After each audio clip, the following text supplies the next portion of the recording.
നിങ്ങക്ക് നല്ലൊരു പാർട്ട്ണർ ലഭിച്ചിട്ടും നിങ്ങൾ ഒട്ടും ഹാപ്പി അല്ലേ? നിങ്ങക്ക് എന്നിട്ടും കുറെ ട്രിഗേഴ്സ് അനുഭവിക്കുന്ന ഒരാളാണോ? Do you feel exhausted and disconnected?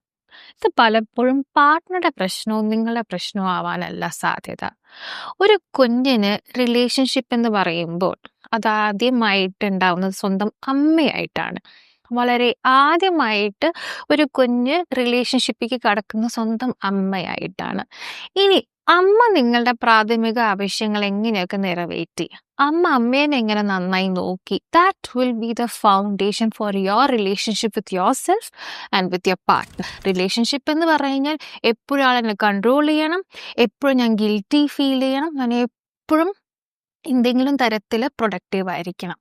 ഇങ്ങനത്തെ ആൾക്കാർ നല്ല റിലേഷൻഷിപ്പിൽ പോയാൽ തന്നെ they feel bored, they feel exhausted and burn out. ഇവർക്ക് എപ്പോഴും റീഅഷുറൻസ് കൊടുത്തോണ്ടിരിക്കണം. നിങ്ങൾ നല്ലൊരു മനുഷ്യനാണ്, നിങ്ങൾ നന്നായി വർക്ക് ചെയ്യുന്നുണ്ട്.